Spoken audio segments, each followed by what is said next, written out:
Hi guys, 11:08 PM na, iwaw feng shui na, brother and family and friends pong pinagpalang gabi sa inyong lahat. Ang inyo pong lingkod, Brother Norman Cruz, ang inyo pong feng shui, Pachi, Chimen, Yijing, and date selection consultant. Kumusta po kayo? How was your Friday? Kumusta po itong linggong ito? And we were back. Ano po? Marami pa nagte-text. Kumusta raw po ako? Am I sick? May ubot-sipon ba? Am I overseas? Am I busy? Yes, I'm busy po. But yes, I'm back. And actually, mas madali pa po yung mag-share na po ng live. No po? Rather than yung pindot-pindot po. Ano? Of course, we just tried the other day po yung iOS 26. So, tingnan natin anong epekto po sa ating mga unit. Let's see, iOS 26. So, lahat po tayo nag-upgrade na po. And everything is about change. Ito po ay nangyayari po sa atin. Now we know, of course, a lot of things are happening po sa ating bansa. So let's include our country, the Philippines po, sa ating pong prayers po. Let's not forget that. And of course, change and yes, September 21 is the last day of the ghost month. So wow, so I'm preparing ourselves po, ano, by 22 onwards po. Bakbaka na naman po. Because there were clients na nagpa-feng shui po ng Burr months. As early po as September po, up to December, nagpa-feng shui na po sila. So, your success po, or feng shui, is all about consistency, BFF. Kasi iba po, I know, no, di po lalahat, but it's all about consistency, year after year, yung mga po, monthly po, iba yearly. But, don't you skip po, no? Kasi pag nag-skip, nawawala po yung momentum, nawawala po. So, yes, I encourage you to my past clients, maybe you forgot, ito po, ito na ulit. Let's meet again. No po, bare months po para po hindi po ito nagsisiksikan po sa schedule ng Chinese New Year. Okay, let's start. BFF, nice to be back po. Ulit. Medyo matagal-tagal yun na. Buklatan natin ha. Okay, September 20. Ayan, Saturday. The Water Dragon enters the Excellent Officer Day. Oh, pag excellent, Saturday, weekend, ano ba ang pwedeng gawin, Kuya Norman? Opo, tingnan po natin. Ayan. Okay. Okay, tomorrow. 20. Sabi dito. Ito po.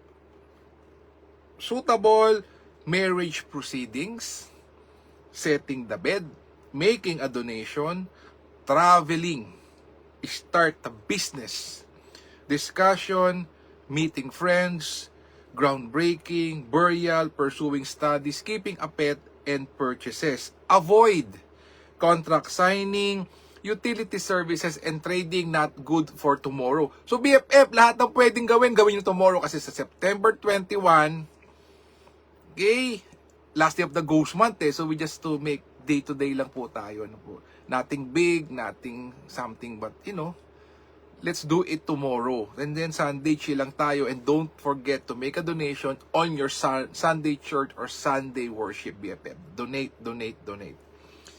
Okay, so BFF, of course, you want to 10x if it's something that you would like to do, but it's not included in the suitable. Or if it's suitable, you want it to be memorable, something remarkable, something big po yung outcome. So of course, we 10x it using the achievement. So let us see. Wow, yep. Yan. Okay.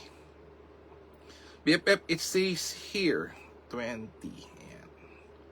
Okay. So BFF dito po, if you want to create harmony, you want to create an opportunity, attract high caliber noble people, taliko sa Southeast.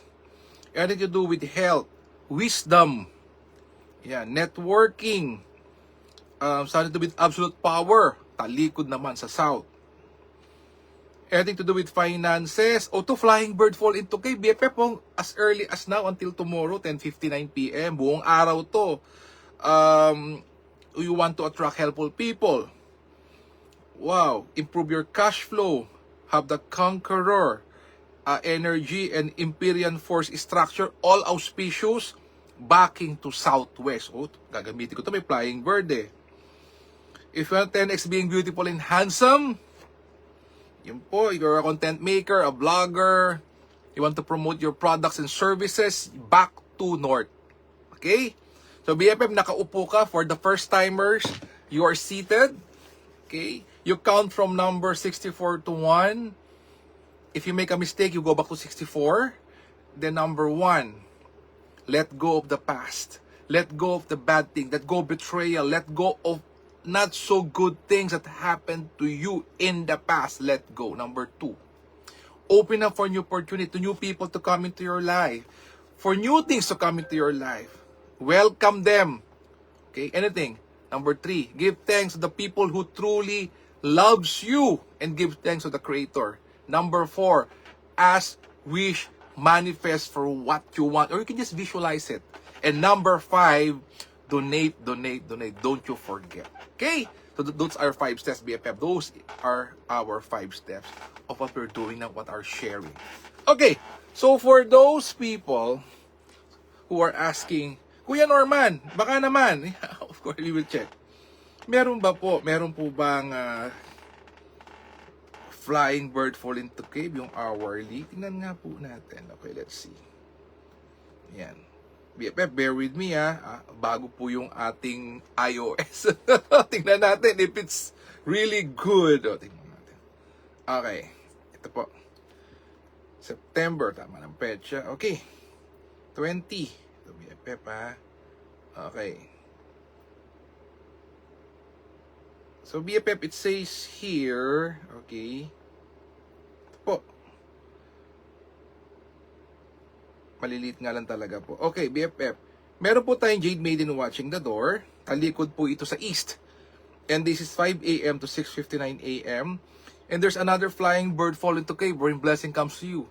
The number 2 most auspicious structure in Chimendunya. Flying bird fall into cave, talikod sa northwest. And then we have the BFF, ang time po is 11 a.m. to 12:59 p.m. BFF, ito po, it's backing to northeast. The Green Dragon returns. And number 1, most auspicious structure in Chimen, wherein you get what you want. It's an almost automatic generation of wealth, but you have to do something. That's Green Dragon. Then same time, backing to south, Jade Maiden watching the door. If you want to increase your charisma, your likability, your subtle influence, great, Jade Maiden watching the door. And also flying bird into cave, flying bird fall into cave, backing to southwest, same time po, 11 a.m. to 12:59 p.m. So there you have it, BFF. By the way, I'd like to thank our new subscriber from overseas. Thank you so much for your gratitude, for your messages. Yeah, thank you so much. Maybe some of you, this is the first that you heard me live. So yes, hi and hello. Thank you for the support to our overseas BFF. So BFF, yes, our Wi-Fi is, I think it's raining outside. May parating na typhoon. But nonetheless, BFF, thank you so much for the opportunity to being able to share. Yes, you've seen me now. This is live. I'm doing well. Thank you so much for the messages. BFF, don't you forget, let us continuously pray for our BFF. For we don't know if our BFF is sick, may cancer, financially troubled. Let's continuously pray for them. Let's pray for Counter the Philippines. Let us pray for our leaders. Let us pray for world peace. Let us heal us one. Let us be a blessing to others. God bless all with a grateful heart. Maraming salamat sa inyo lahat. God bless. Good night. Happy Saturday. Happy weekend. See you again tomorrow. Bye-bye.